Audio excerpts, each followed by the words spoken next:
नमस्ते दोस्तों, कैसे हैं आप लोग। उम्मीद करता हूं आप सब लोग ठीक होंगे। और जैसे कि आप लोगों के कमेंट्स मुझे लगातार मिलते जा रहे हैं, तो उससे मुझे थोड़ा प्रोत्साहन भी मिलता है, जिससे मैं आपके लिए वीडियो और बनाऊं, है ना। आपके कमेंट्स काफ़ी अच्छे अच्छे आते हैं, है ना। इससे मुझे खुशी भी होती है कि चलिए मैं जो वीडियोस बना को आप लोगों को दे रहा हूँ, तो उससे आपको थोड़ी सी नॉलेज मिल रही है कि चीज़ें होती क्या है ना। तो चलिए, पिछले वीडियो में हमने ग्रहों के बारे में जाना था, है ना। हमने पूरे 8 ग्रहों का वर्णन किया, 8 ग्रहों के बारे में जाना, ठीक है। अब देखिए देखिए हमने पिछली वीडियो में चर्चा की थी क्षुद्र ग्रह की, जिसे एस्टेरॉयड बोलते हैं इंग्लिश में, है ना। क्षुद्र ग्रह, इसके बारे में मैंने बताया था कि ये मंगल और बृहस्पति के बीच में पाए जाते हैं। किसके बीच में पाए जाते हैं? मंगल और बृहस्पति के बीच में, ठीक है। अब ये भाई मंगल और बृहस्पति के बीच में ही क्यों पाए जाते हैं, यही थोड़ा चर्चा का विषय है ना, कि ये मंगल और बृहस्पति के बीच में ही क्यों। तो मैंने उस समय थोड़ा सा आपको हिंट दिया था। देखिए, तो आज चर्चा करते हैं ये मंगल और बृहस्पति के बीच में ही क्यों होते हैं। देखिए,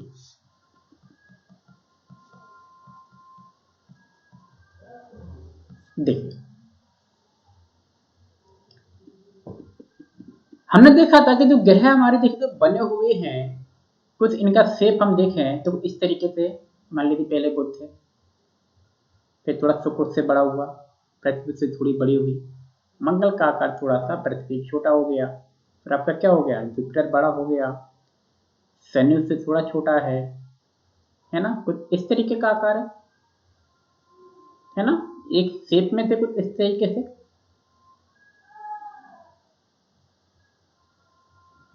कुछ इस तरीके की शेप में थे। और यही बीच में क्या है आपके, यही है आपके क्षुद्र ग्रह। तो आखिर क्या कारण रहा कि ये मंगल और बृहस्पति के बीच में ही बने, बाकियों की में क्यों नहीं। क्या कारण रहा, यदि क्रम अगर देखते हैं तो सबका द्रव्यमान लगातार बढ़ता जा रहा है, मगर ये मंगल का अचानक कम क्यों हो गया, है ना। और बृहस्पति इतना बड़ा, जबकि इसी क्रम में मंगल को बड़ा होना चाहिए था पृथ्वी से। तो देखिए, तो कहा जाता है कि भाई देखिए, जुपिटर तक द्रव्यमान लगातार बढ़ता जा रहा है, फिर एक क्रम में द्रव्यमान क्या हो रहा है, लगातार घटता जा रहा है। लेकिन मार्स जो मंगल है, इसका क्या है, अपवाद है,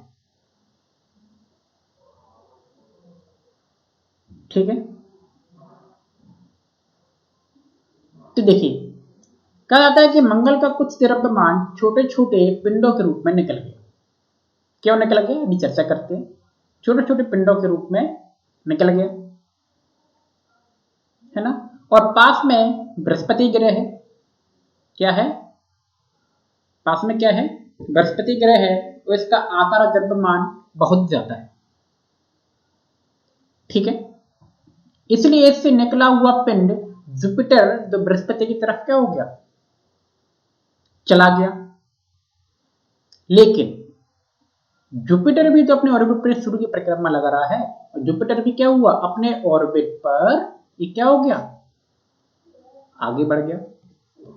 अपने ऑर्बिट पर क्या हो गया, ये आगे बढ़ गया। कौन, जुपिटर। परिणाम क्या हुआ, मंगल और बृहस्पति के बीच में ये पिंड क्या हो गए, घूमने लगे। और ये किसकी परिक्रमा करने लगे, सूर्य की। याद रखना है, ये बृहस्पति की परिक्रमा नहीं करते हैं, ये मंगल की भी परिक्रमा नहीं करते हैं, ये सूर्य की परिक्रमा करते हैं, कुछ इस तरीके से, ठीक है। अब देखिए, कहा जाता है शुद्ध ग्रह ग्रह के ही क्या है बचा हुआ भाग, अभी चर्चा कर चुके हैं, जो कि अपने ऑर्बिट पे क्या है घूमते रहते हैं। क्या करते हैं अपने ऑर्बिट पर घूमते रहते हैं। ठीक है, परिक्रमा किसकी करते हैं, तो फिर बताता हूं, परिक्रमा सूर्य की करते हैं, ना कि मंगल की, ना पृथ्वी की, ना बुध की, ना शुक्र की, ये केवल सूर्य की परिक्रमा करते हैं। पेपर में अगर कभी आ जाए सूर्य किसकी परिक्रमा करते हैं, तो सूर्य की। ठीक है, अब देखिए आगे चर्चा करते हैं। शुद्ध ग्रह हो गया। अब देखिए, अब देखते हैं मंगल अपने ऑर्बिट पे निकल गया और बृहस्पति भी क्या हो गया अपने ऑर्बिट पे निकलेगा। तो देखिए होता क्या है, मान लीजिए शुद्ध ग्रह है, मंगल अपने ऑर्बिट पर आगे बढ़ गया, शुद्ध ग्रह परिक्रमा कर रहा है, ये मंगल है और ये क्या है जुपिटर, ये मार्स। ठीक है, मंगल अपने ऑर्बिट पर आगे बढ़ गया भैया, और जुपिटर पीछे से आ रहा है, जुपिटर पीछे से आ रहा है। और मान लीजिए कोई शुद्ध ग्रह जुपिटर के गुरुत्वाकर्षण क्षेत्र में आ गया, तो उस पर क्या कर देगा, अटैक कर देगा, उस पर गिरने लगेगा। ठीक है, अब देखिए कहानी जरा देखनी है। अब यही उल्कापात बनने वाला है, यही शुद्ध ग्रह क्या बनेगा उल्कापात। देखिए जैसे ये जुपिटर के गुरुत्वाकर्षण क्षेत्र में आएगा, ये अपनी कक्षीय गति को छोड़ देगा, अब अपनी कक्षा में घूम रहा है ना, और जैसे ही जुपिटर के गुरुत्वाकर्षण में आया, ये वहां से हट के जुपिटर पे गिरा, और जैसे ही इसने अपने कक्षा छोड़ी, वैसे ही ये शुद्ध ग्रह से बन जाएगा उल्कापिंड। जैसे ये कक्षा छोड़ देगा, ये क्या बन जाएगा उल्कापिंड बन जाएगा। यानी शुद्ध ग्रह और उल्कापिंड देखिए दोनों चीजें एक ही हैं, बस उनकी विशेषताओं के कारण क्या हो गया, नाम अलग अलग हो गया। जब वो अपने ऑर्बिट पे लगातार सूर्य की परिक्रमा करेंगे तो क्षुद्र ग्रह, जैसे उन्होंने ऑर्बिट को अपने को छोड़ा उल्कापिंड। ठीक है, अब मान लीजिए जैसे ये जुपिटर पे आ गए, बात समझना, ये क्या है जुपिटर है। अब मान लीजिए जैसे ये जुपिटर के गुरुत्वाकर्षण क्षेत्र में आया, ये जा रहा है किसके पास, जुपिटर के पास, लेकिन जुपिटर आगे बढ़ गया। अब यहां क्या है सैटर्न, तो ये कहां अटैक करेगा, ये शनि पे अटैक करेगा। अब शनि तो भाई गैसों का बना हुआ है, तो उस पर तो कोई निशान बनेगा नहीं। मान लीजिए शनि भी आगे निकल गया, तो ये किसके गुरुत्वाकर्षण में आ जाएगा फिर, यूरेनस। ठीक है, वहां तक पहुंचते पहुंचते स्पीड इसकी काफी धीमी हो जाती है, क्योंकि दूरी बहुत ज्यादा है। ठीक है, अब जरा उल्टा कीजिए, मान लीजिए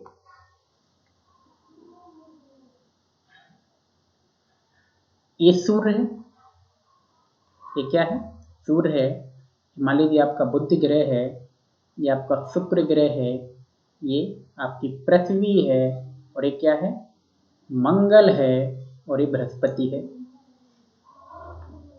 ठीक है, अब ये क्षुद्र ग्रह है, ये क्या है शुद्ध ग्रह। अब देखिए फिर वही कंडीशन,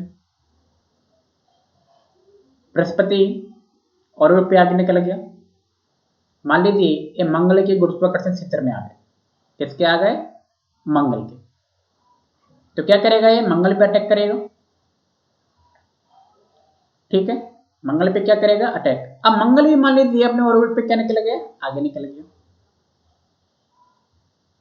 पॉसिबल है। तो कहां अटैक करेगा,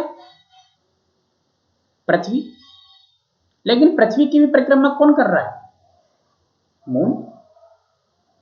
पृथ्वी की परिक्रमा कौन कर रहा है, मून। अब मान लीजिए यहां आ रहा था या मून आ गया, तो किस पे अटैक कर देगा, ये मून पर अटैक कर देगा, और मून पे उल्कापात होता है, उल्कापिंड गिरते हैं। अब मान लीजिए मून अपने ऑर्बिट पे आगे निकल जाएगा तो किस पे अटैक कर देगा? पृथ्वी पे।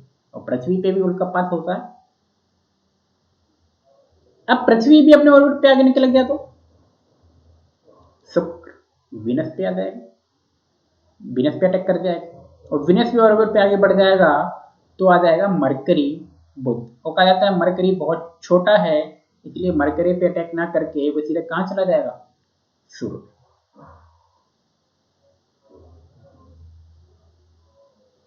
बात समझ में आई? यानी कि अगर उसके रास्ते में कोई भी आ गया तो वो उस पे गिर जाएगा। अगर रास्ता उसे खाली मिल गया तो सीधा कहां चला जाएगा? सूर्य में चला जाएगा। कैसे जाएगा? ऐसा नहीं है कि सूर्य से खींच लेगा।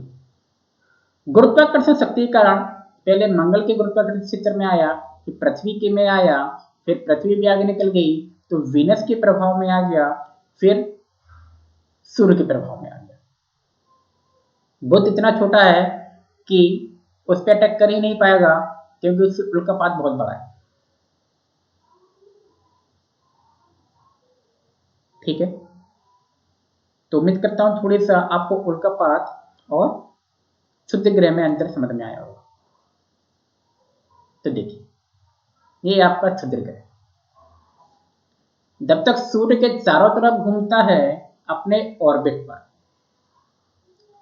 सूर्य के चारों तरफ अपने ऑर्बिट पे घूमेगा, ये क्षुद्र ग्रह कहलाएगा।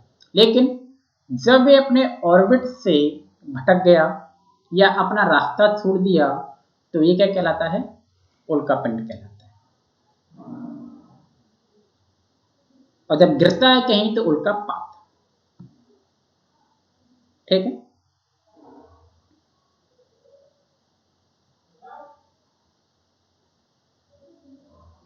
तो देखिए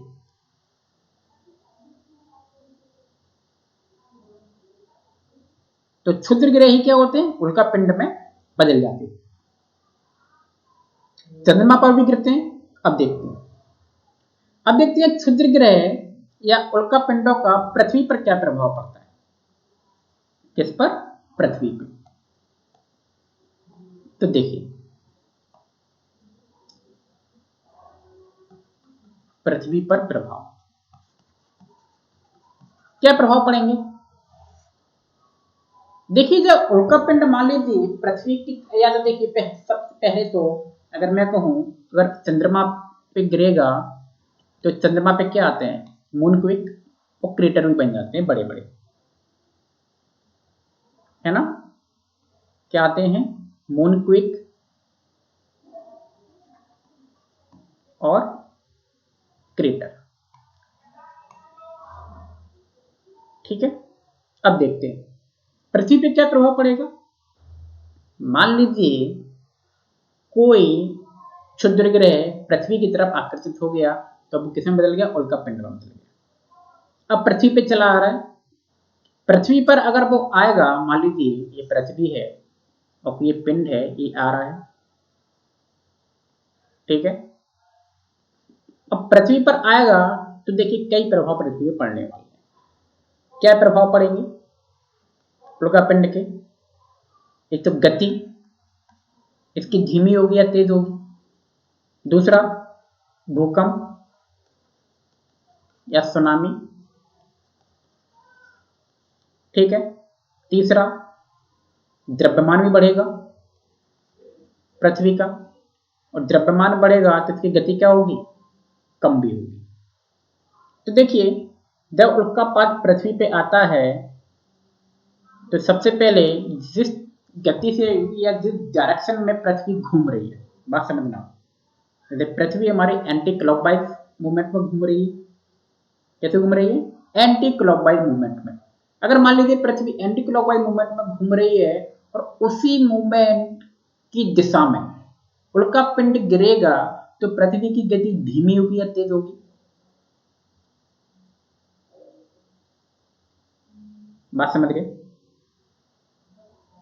तो क्या होगा? पृथ्वी की गति तेज हो जाएगी। अगर जिस दिशा में पृथ्वी घूम रही है और उसी दिशा में ही उल्कापिंड गिर जाएगा तो पृथ्वी की गति कैसी होगी? तेज होगी। ठीक है, अगर उनका पार्ट पृथ्वी की गति के विपरीत गिरेगा तो क्या होगा, गति धीमी हो जाएगी। ठीक है, एक तो ये प्रभाव पड़ेगा गति का। ठीक है, गति कैसी होगी, गति तेज व धीमी। ठीक है, अब देखिए दूसरी बात, अगर पृथ्वी पे गिरेगा तो जाहिर सी बात है कुछ झटका लगने वाला है, तो क्या आएगा, भूकंप भी आएगा। समुद्र में अगर उल्कापात हो गया, उल्का पिंड गिर गया तो सुनामी भी आएगी। ठीक है, अगर पृथ्वी पे गिरेगा तो पृथ्वी का क्या होगा, द्रव्यमान भी पृथ्वी का बढ़ने वाला है, तो बाहर से कोई चीज आई है, द्रव्यमान बढ़ना ही है। ठीक है, अब द्रव्यमान बढ़ेगा तो क्या होगा, द्रव्यमान बढ़ने से क्या होता है, गति तेज या धीमी, द्रव्यमान बढ़ेगा तो गति धीमी होती है। गति कैसी होती है, धीमी होती है। चर्चा हम कर चुके हैं शुरू में। अब देखिए एक बात और, जब उनका पिंड आता है तो बहुत स्पीड से आता है, जब वो पृथ्वी के वायुमंडल में प्रवेश करेगा तो वही सीधी सी बात है, उसको घर्षण बहुत ज्यादा झेलना होगा, और घर्षण जब बहुत ज्यादा झेलेगा तो उसमें क्या होता है, साइन करता है, और साइन करेगा तो इसी को क्या कहते हैं, शूटिंग स्टार उसे बोल दिया जाता है। जब पृथ्वी के क्षेत्र में आता है, गुरुत्वाकर्षण क्षेत्र में आता है, वायुमंडल के घर्षण से उसे गुजरना पड़ता है, तो उससे क्या होता है, प्रकाश निकलता है, और उसी को क्या कहते हैं, शूटिंग स्टार कहा जाता है। ठीक है, अब घर्षण हो रहा है तो जाहिर सी बात है कुछ डस्ट पार्टिकल्स भी आ गए। अब जानते हो डस्ट पार्टिकल आएंगे तो वायुमंडल में तैरने लगेंगे, जिससे क्या होगा, द्रव्यमान बढ़ेगा, और यही डस्ट पार्टिकल बाद में वर्षा के साथ जमीन पे आके गिर जाते हैं, जिससे पृथ्वी का द्रव्यमान बढ़ जाता है। अब इस उल्कापात से रेड रेन भी होती है ना, क्योंकि चट्टानें कैसी होती हैं, रेड कलर की होती है, और डस्ट रेड है। अब जब बारिश होगी तो किस कलर की होगी, रेड कलर की होगी, यानी कि उल्का पिंड से रेड रेन भी होती है। बात समझ में आ गई होगी। अब देखिए ये हुआ उल्का पिंड, एक उल्कास्म भी होता है, दोनों में अंतर समझ लीजिए। उल्का पिंड, हाँ, उल्कास्म और उल्का पिंड। उल्का पिंड अगर जो घर्षण हुआ, अगर वो पूरे तरीके से मान लीजिए जल नहीं पाया, या पूरी तरह से वो डस्ट पार्टिकल में नहीं बदल गया, और कुछ भूखंड, कुछ चट्टान पृथ्वी पे गिर गई, तो उसे क्या कहते हैं, उल्का पिंड कह दिया जाता है कि पृथ्वी पे उल्का पिंड गिरा है या उल्का पात हुआ है।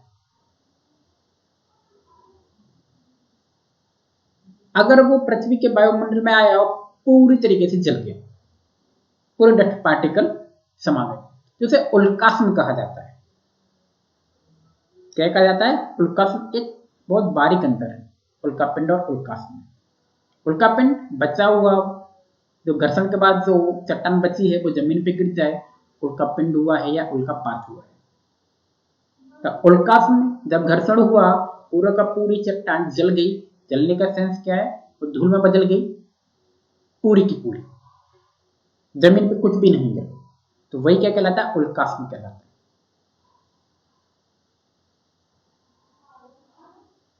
ठीक है, अब एक बात और यहाँ पे बतानी, बस को 5 मिनट की बात है, इसको समाप्त करते हैं। देखिए आपने क्रेटर सुने होंगे, क्रेटर 2 प्रकार के होते हैं। ठीक है, एक होता है ज्वालामुखी,